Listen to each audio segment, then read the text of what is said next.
જય શ્રી કૃષ્ણ. સર્વ વૈષ્ણવોને મારા ભગવત સ્મરણ.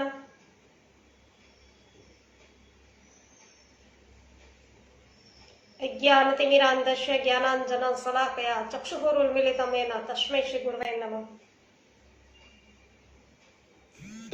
શ્રી ગોવર્ધનનાથ કી જય. શ્યામ સુંદર શ્રી યમુને મહારાણી કી જય. श्री वल्लभाधीश की जय. श्री गोसाईजी परम दयाल की जय. श्री गोकुलनाथ की जय. श्री हरिरायजी महाप्रभुनी जय.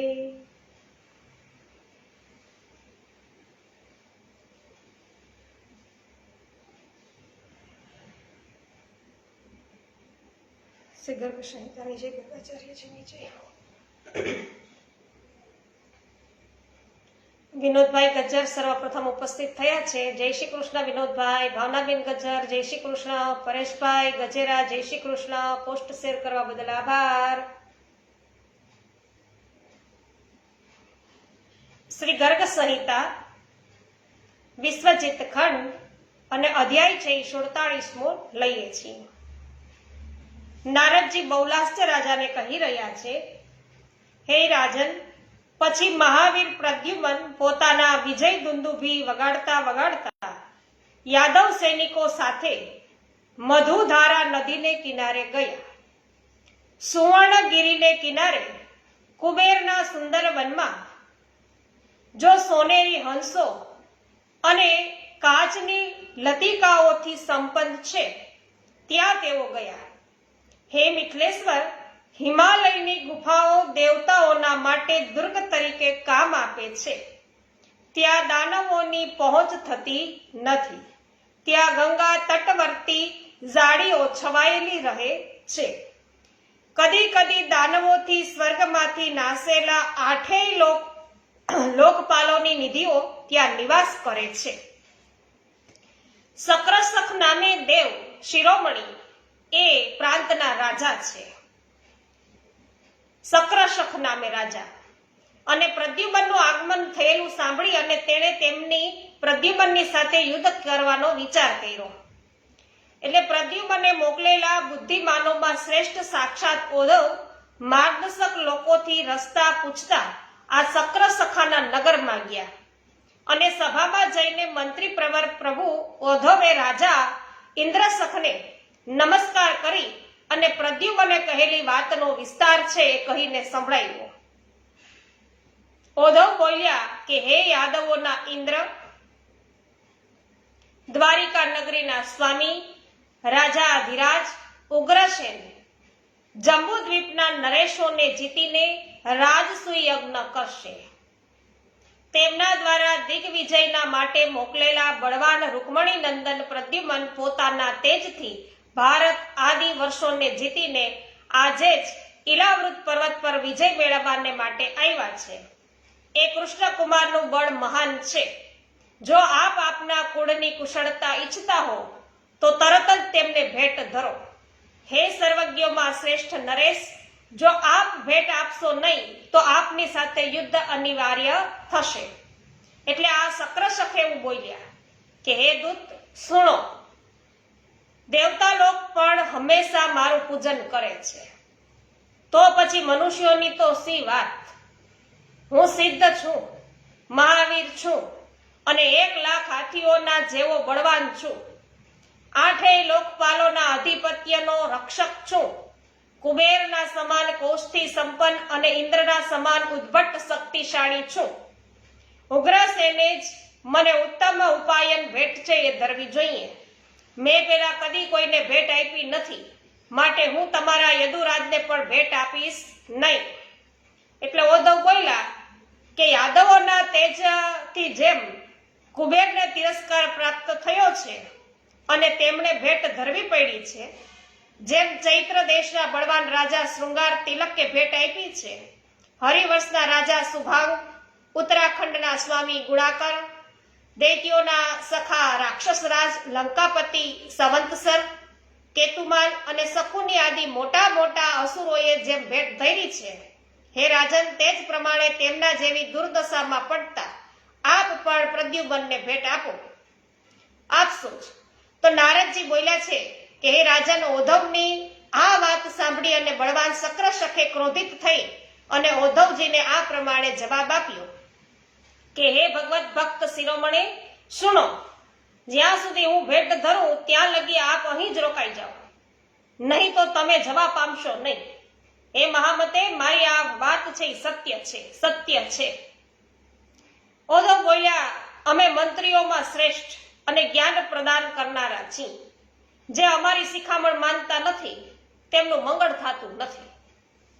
નારદજી કે હે રાજન, આ પ્રમાણે શક્રશખે ઉદ્ધવને નજરકેદ કરી દીધા અને ઉદ્ધવ પાછા નહીં ફરતા યદુવંશીઓ બધાય ચિંતિત થયા. તેમને જોયા વિના બધાના કેટલાક દિવસો વીતી ગયા. ત્યારે મારા મુખેથી એટલે કે નારદજીના મુખેથી ઉદ્ધવજીના અવરોધના સમાચાર સુણી અને ભગવાન પ્રદ્યુમન હરિ ત્રિપુરાસુરને જીતવાના માટે યાત્રા કરનાર મહાદેવજી સમાન શક્રશખ પર વિજય પ્રાપ્ત કરવાને માટે ચાલ્યા અને તેમની સાથે બધા યાદવ બંધુઓ અને સમગ્ર સેના હતી.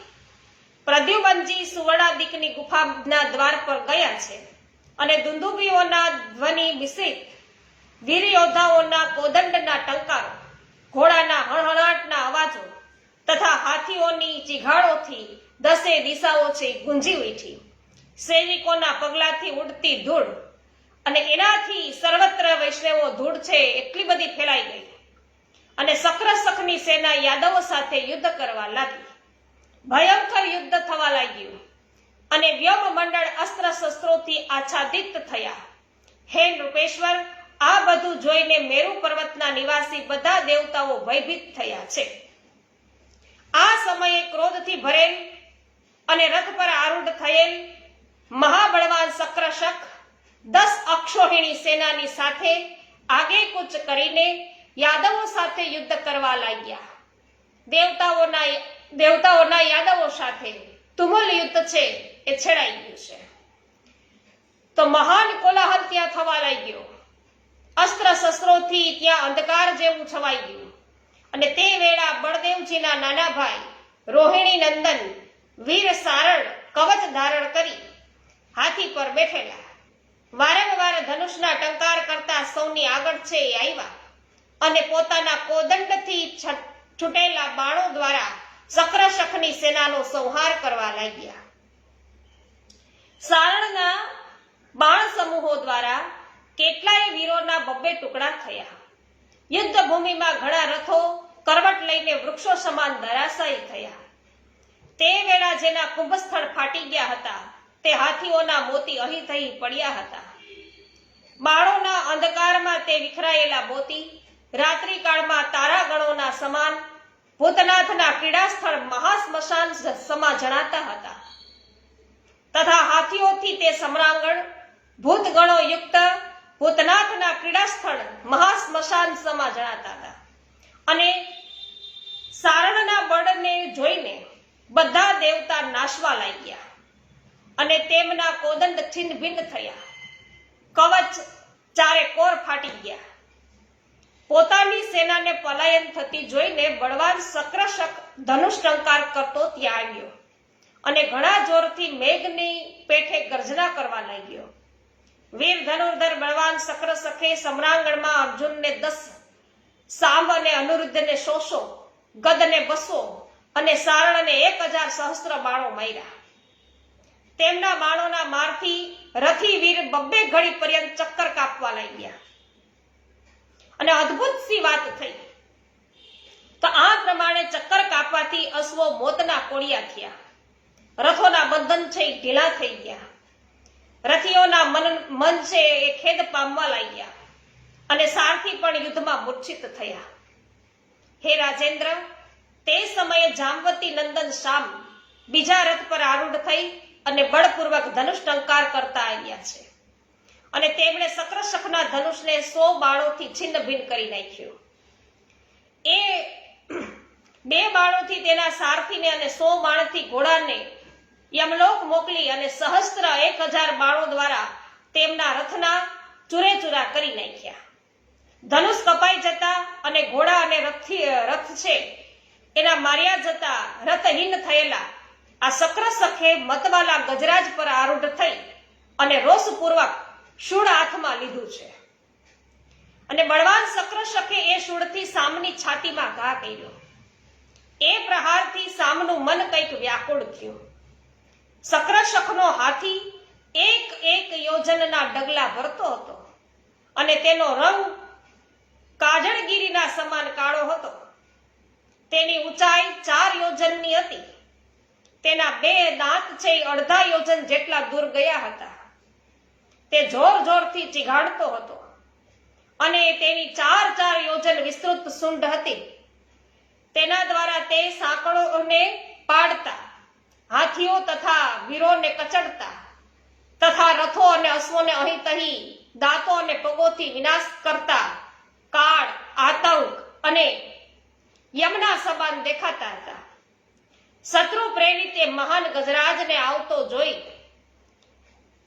અને યાદવ સૈનિક ભયભીત થઈ અને યુદ્ધથી નાસવા લાગ્યા. તે વખતે બળદેવજીના લઘુ બંધુ બળવાન ગદે ગદા લઈને એ વજ્ર સમાન ગદાયુક્ત ગજરાજના કુંભસ્થળ પર ઘણા જોરથીને પ્રહાર કર્યા અને એ પ્રહારોથી તેનું કુંભસ્થળ છે ફાટી ગયું અને તે હાથી છે યુદ્ધ ભૂમિમાં કપાયેલા પાંખના પર્વત સમાન બેસી ગયો. આ અદ્ભુત વાત બની અને પછી સક્રસખે જેવી રોષપૂર્વક ગદા ઉઠાવવાની ચેષ્ટા કરી ત્યાં તો ગદે પોતાની ગદાથી તેની છાતીમાં ઘા કરી દીધા. ઘા કરી અને ચોટ પહોંચાડી અને તે પ્રહારથી તે હાથી સહિત પડી ગયો અને મૂર્છિત થયો. પછી ઉઠીને તેણે યુદ્ધ સ્થળમાં બંને હાથો વડે ગદા ઉઠાવી. ગદ અને સક્રસખ વચ્ચે આ પ્રમાણે પરસ્પર ગદા યુદ્ધ છે એ થવા લાગ્યું અને ત્યારે બળદેવજીના નાના ભાઈ બળવાન ગદે પોતાની બંને ભુજાઓ વડે એ વીરને ઉંચકી લીધો અને તેને 100 યોજન દૂર તેના નગરમાં ફેંકી દીધો. તે વખતે યાદવ સેનામાં જય જયકાર થવા લાગ્યો અને વિજયના ધુંધુભીઓ વાગ્યા અને બધા લોકો ગદની પ્રશંસા કરવા લાગ્યા. આ પ્રમાણે શ્રી ગર્ગ સંહિતામાં વિશ્વજીત ખંડના શ્રી નારદ બહુલાશ્ચ સંવાદમાં સક્રસંખ રાજા છે એની સાથેના યુદ્ધ અને આ નામનો આ 47મો અધ્યાય છે પૂરો થયો. શ્રી કૃષ્ણ કન્હૈયા લાલ કી જય. મંગલાબેન રૂપારેલ સ્વાગત છે આપનું. કૃપાબેન ત્રાંબડિયા સ્વાગત છે. લીનાબેન પટેલ સ્વાગત છે. વિનોદભાઈ ગજ્જર જય હો. ગોપાલભાઈ ઘુમલિયા, કરશનભાઈ, કાંતાબેન ઘુમલિયા સ્વાગત છે. પાવતીબેન આપનું સ્વાગત કરું છું. પાવતીબેન તમને હજી જવાબ આપી શકી નથી, માફ કરજો. જયાબેન ઘોડાસરા સ્વાગત છે આપનું. નીતિનભાઈ ધોકિયા સ્વાગત છે. ગોપાલભાઈ મઘાશિયા સ્વાગત છે. કુંદનબેન પરમાર સ્વાગત છે. હેમાબેન ગુજરાતી આપનું પણ સ્વાગત છે. રમેશભાઈ ચાંગાણી, હંસાબેન પટેલ, કોમલબેન રાહુલભાઈ સર્વનું સ્વાગત કરું છું. રંજનબેન લુણાગરિયા સ્વાગત છે. ગોપાલભાઈ રાદડિયા સ્વાગત છે. રંજનબેન જય હો. અક્ષિતભાઈ સ્વાગત છે. માધુરીબેન મિસ્ત્રી જય હો, આપનું પણ સ્વાગત કરું છું. જયંતિલાલભાઈ પેશીવાડિયા સ્વાગત છે. કંચનબેન પટેલ સ્વાગત છે.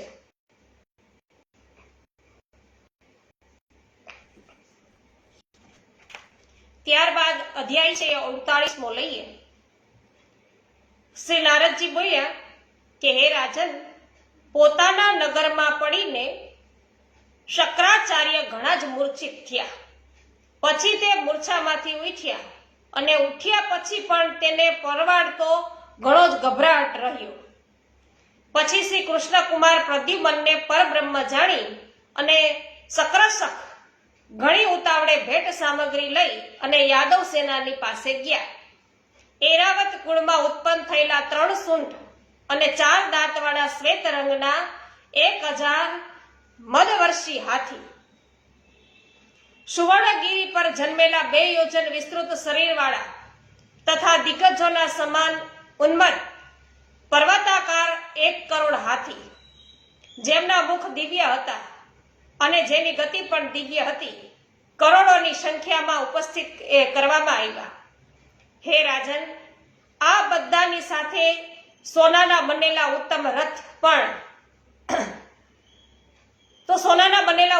પણ હતા, જેની સંખ્યા 100 અરબની હતી. 10,000 વિમાન ભેટને માટે લાવવામાં આવ્યા, જે 2 યોજન વિસ્તારથી શોભતા હતા. 10 લાખ કામધેનુ ગાયો અને 1,000 પારિજાત વૃક્ષો હાજર કરાયા. અને તળાવોમાં પરિપુષ્ટ થયેલા સીપના મોતી, જે યંત્ર પર ચડાવીને ચમકતા હતા, તો એ ચમકીલા અત્તરથી આર્દ શિરીષ કુસુમોથી સજ્જિત તથા દૂધના ફેણની માફક સફેદ કરોડોની સૈયાઓમાંથી લાવવામાં આવી, અને જેના પર સુંદર તકિયા પણ છે રાખવામાં આવ્યા હતા. હાથીના દાંતની બનેલી તેની પાટીઓ રત્નોથી જડિત હતી. પાયામાં પણ સુવર્ણ તથા રત્ન છે જડવામાં આવ્યા હતા. રંગીન ચંદરવા અને દિવાલો પર લગાડવાના વસ્ત્રો કરોડોની સંખ્યામાં ભેટ ધરવામાં આવ્યા. સ્પર્શવામાં કોમળ અને કાબરચિત્ર આસન તથા વિશ્વકર્મા દ્વારા રચેલા મોટા મોટા તકિયા પણ આપવામાં આવ્યા, જે મોતીઓના ગુચ્છા તથા સુવર્ણ રત્ન આદિના દ્વારા જડાયેલા હતા. તે બધા સહસ્ત્રોની સંખ્યામાં લાવવામાં આવ્યા. હજારો પડદા, કરોડો પાલખીઓ, છત્ર, ચમર અને દિવ્ય સિંહાસનો સાથે કરોડો વ્યંજન અને જે રાજ્ય લક્ષ્મીના ભૂષણ હતા તે હાજર કરાયા. કોટી દ્રોણ અમૃત, સુધર્મા સભા, સર્વત્રો ભદ્ર મંડળ, સહસ્ત્રદળ કમળ, હીરા, પન્ના અને મોતી આપવામાં આવ્યા. કોટી ભાર ગોમેદ અને નીલમ આપવામાં આવ્યા. સહસ્ત્રો ભાર સૂર્યકાંત, ચંદ્રકાંત અને વૈદુર્ય મણિઓના હતા. તો હે નરેશ્વર, પદ્મરાગ મણિના ભારોની સંખ્યા 1 અરબની હતી. જાંબુનદ સુવર્ણ, હાટક સુવર્ણ તથા સુવર્ણગીરીથી પ્રાપ્ત સુવર્ણોના પર કોટી કોટી ભાર છે અર્પણ કરાયા. હે મિત્લેશ્વર, 8 લોકપાલોના અધિપત્યનું રક્ષણ કરનારા સક્રસખ પોતાનું રાજ્ય તથા દેવતાઓના સંપૂર્ણ નિધિઓને છે એ ભેટને માટે લઈ અને ઉદ્ધવજીની સાથે યાદવ સેનાની પાસે ગયા અને કુશળતાના માટે અદ્ભુત ભેટ અર્પણ કરી અને તેણે પ્રદ્યુમ્નને હાથ જોડી અને પ્રણામ કર્યા. સંબર શત્રુ પ્રદ્યુમ્ને સંતુષ્ટ થઈને તેને રત્નમાળાથી અર્પણ કરી અને રાજ્ય પર તેને પુનઃ સ્થાપિત કર્યા. હે રાજન, સતપુરુષોના એવા જ સ્વભાવ હોય છે. તો આ પ્રમાણે જેમણે પ્રદ્યુમ્નને ભેટ આપી હતી તે શંખચક્રને જીતીને તે સેના સહિત આગળ વધ્યા. હવે તેમના સૈનિકોની છાવણી અરુણોદા નદીના તટ પર પડી. મહામૂલ્ય રત્નોથી જડિત ચંદરવા 100 યોજન સુધી તાણવામાં આવ્યા હતા. ત્યાં દિવ્ય પતાકાઓ લહેરાવા લાગ્યા અને ત્યાંની ભૂમિ પર વિજય ધ્વજની સ્થાપના થઈ ગઈ. એ ધ્વજા પતાકાઓના કારણે તે શિબિર સમૂહ ઉતાલ તરંગોથી યુક્ત મહાસાગરની પેઠે શોભવા લાગ્યા. હે રાજન, તે સમયે આકાશેથી ઐરાવત પર આરૂઢ થઈ દેવરાજ ઇન્દ્ર એકાએક સેના સહિત ત્યાં ઉતર્યા અને દેવતાઓની દુંદુભીઓ છે એ પણ તેની સાથે વાગતી હતી. એ જોઈને બધા યાદવ વીરો ઘણા વેગપૂર્વક પોતાના શસ્ત્રો પકડે છે અને પુનઃ દેવરાજ ઇન્દ્રને પીછાડીને બધા નરેશ ઘણા છે પ્રસન્ન થયા. તે સમયે ઇન્દ્રે ભરી સભામાં પ્રદ્યુમ્નને એવું કહ્યું કે હે મહાબાહુ નરેશ, તમે પરાવર વેતાઓમાં શ્રેષ્ઠ છો, માટે મારી વાત સુણો. સુવર્ણગીરીના શિખરો પર લીલાવતી નામે પ્રસિદ્ધ એક સુંદર નગરી છે. ત્યાં વિદ્યાધરોના રાજા સુકૃતિ રાજ્ય કરે છે અને તેને સુંદરી નામની પુત્રી હતી, જે 100 ચંદ્રમાઓના સમાન રૂપ લાવણ્યથી શોભિત અને પરમ સુંદરી હતી. હે રાજન, તેના સ્વયંવરમાં બધા લોકપાલ અને દેવતા દિવ્ય સ્વરૂપ ધારણ કરીને આવેલા. પણ એ રાજકુમારી કહે છે કે જેને જોઈને હું મૂર્છિત થઈ જઈશ તે જ મારા પતિ થશે. તો આ વાત કહીને તે સુંદર વર મેળવવાની ઈચ્છા રાખે છે. તો તમે આ ઉત્સવમાં પણ બધા ભાઈઓની સાથે તરત ચાલો અને દેવવૃંદથી મંડિત સુંદર સ્વયંવર તમે જુઓ. નારદજી બોલ્યા કે હે રાજન, આ સાંભળી અને ભગવાન પ્રદ્યુમન પોતાના યદુવંશી ભાઈઓ સહિત દેવેન્દ્રની સાથે તરત લીલાવતી નગરીમાં ગયા, જ્યાં સ્વયંવર થતો હતો. ત્યાંનું પ્રાંગણ અતિ વિશાળ હતું. રત્નજડિત હોવાથી તેની મનોહરતા છે વધી ગઈ હતી. તે સ્થાન પર ચંદન, અગર, કસ્તુરી અને કેસરના દ્રવ્યો છે એનો છંટકાવ થઈ રહ્યો હતો. મોતીના તોરણો, બહુમૂલ્ય વિતાનો અને જાંબુનદ સુવર્ણના આસનોથી તે સ્વયંવર ભવન સાક્ષાત બીજા ઇન્દ્રલોક જેવી શોભા પામતો હતો. હે નરેશ્વર, પ્રદ્યુમને સ્વયંવરમાં ગયા અને સિંહ જેવા કોઈ પર્વતના શિખર ઉપર બેસે છે તે પ્રકારે સૌના દેખાતા એક દિવ્ય આસન પર તે વિરાજમાન થયા. હે મેથિલ, ત્યાં જેટલા પ્રજાપતિ, મુનિ, દેવતા, રુદ્રગણ, મૃદગણ, આદિત્યગણ, વસુગણ, અગ્નિ, બંને અશ્વિની કુમાર, યમ, વરુણ, સોમ, કુબેર, ઇન્દ્ર, સિદ્ધ, વિદ્યાધર, ગંધર્વ, કિન્નર તથા અન્ય બધા સમાગત અને રત્નભૂષણોથી વિભૂષિત દેવો હતા. અને તેમણે પ્રદ્યુમનને આવેલા જોઈ અને પોતાના લગ્નની આશા છોડી દીધી કે હવે આ આવી ગયો, આપણા થોડાક આમાં મેળ પડે આપણો. કારણ કે સાક્ષાત વૈષ્ણવ કામદેવનો અવતાર છે પ્રદ્યુમન. એટલે આ બધા જેટલા હાજર હતા એ બધા આશા છોડી દીધી કે હવે આપણો આમાં કઈ વારો આવે એમ નથી. તો આ વખતે સુંદરી વૈષ્ણવો રત્નમાળા લઈ અને પોતાના રૂપ લાવણ્યથી રતિ અને રંભાને પણ તિરસ્કૃત કરતી નીકળી અને તે વરાંગી અંગના સરસ્વતી, લક્ષ્મી તથા રૂપવતી સચીની વિડંબના કરતી જણાતી હતી. હે મેથિલ, જેને જોઈને સર્વત્ર સમસ્ત સભાસદો મોહ પામ્યા, તે લક્ષ્મીના સમાન એ રાજકુમારી સુંદરી બધા લોકોની સમક્ષ પોતાના માટે યોગ્ય વરની આ પ્રકારે શોધ કરવા લાગી. કહો કે વીજળી નૂતન જળધરને શોધી રહી છે, તો દિવ્યાંબરધારી તથા પ્રફુલ્લ કમળદલના સમાન વિશાળ લોચન વાળા નરલોક સુંદરવીર પ્રદ્યુમનના પાસે જઈ અને એ સુંદરી વિદ્યાધરી મૂર્છિત થઈ ગઈ. અને પછી થોડીક જ વારમાં તેને ચેતના આવી. તે ઉઠી અને આનંદ વિભોર થઈ અને પ્રદ્યુમનના ગળામાં સુંદર માળા નાખીને ઊભી રહી ગઈ.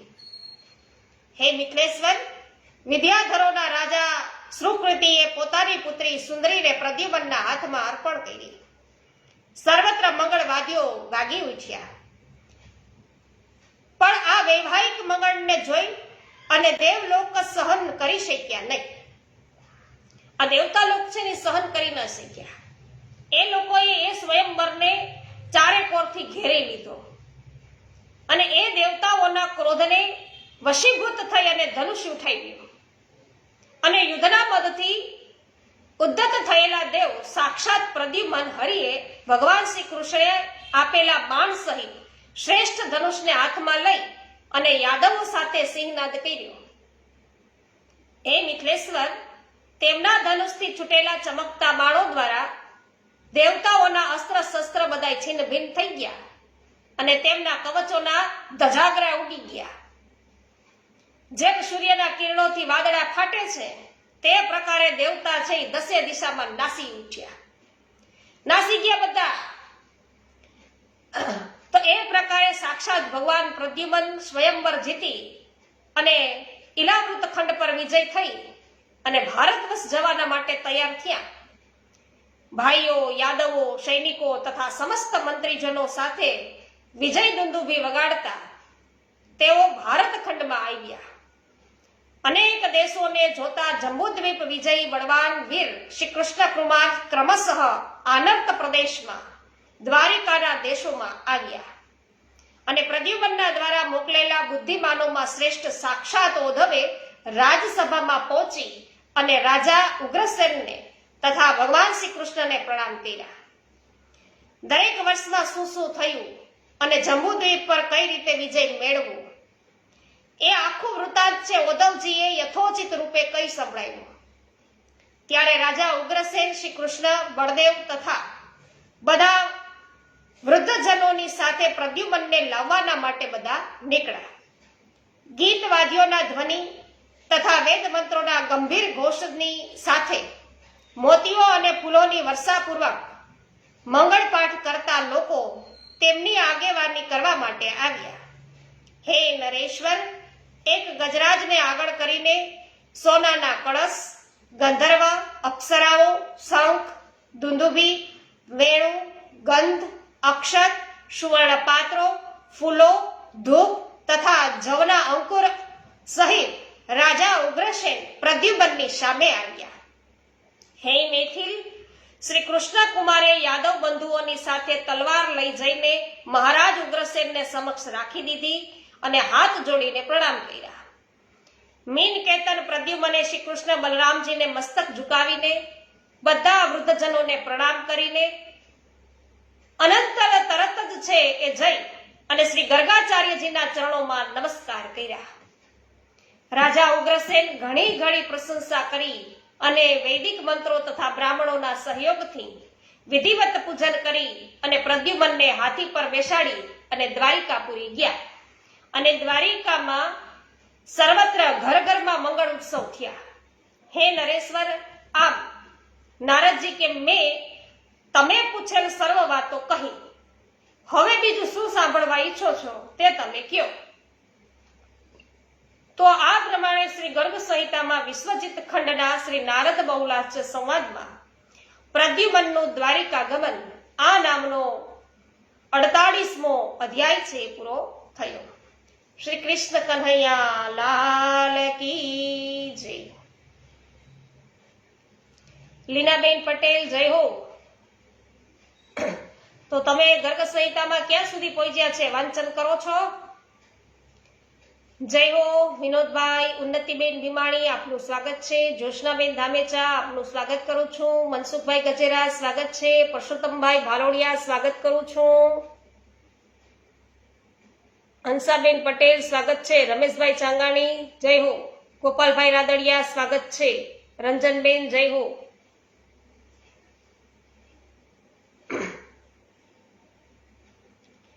તો વૈષ્ણવો, કાલે લગભગ બપોરના સમયે ક્રમ લગભગ નહીં થઈ શકે. વેદ છે ગ્રહણનો બેસી જાય એટલા માટે, અને રાત્રિના પણ પછી છે આપણે પુસ્તક છે એને લગભગ છૂઈ ન શકીએ, એટલે બધું જ છે હું રેશમ વસ્ત્રની અંદર લપેટીને બધું છે આજથી તૈયારી કરી લઈશ રાત્રિના સમયે. તો કાલે ગ્રહણ છે એટલે મૌખિક જો આપણાથી થશે એટલા ગુણગાન છે આપણે અવશ્ય કરીશું. જયશ્રીબેન પટેલ આપનું સ્વાગત છે. હેમાબેન ગુજરાતી આપનો ખૂબ ખૂબ આભાર.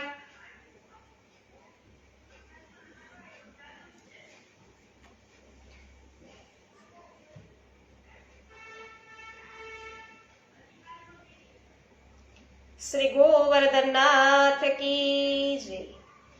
શ્યામ સુંદર શ્રી અમને મહારાણી કી જય. શ્રી વલ્લભાધીશ કી જય. શ્રી ગોસાઈજી પરમ દયાલ કી જય. શ્રી ગોકુલનાથ કી જય. શ્રી હરિરાયજી મહાપ્રભુની જય. સર્વ વૈષ્ણવોને મારા જય શ્રી કૃષ્ણ.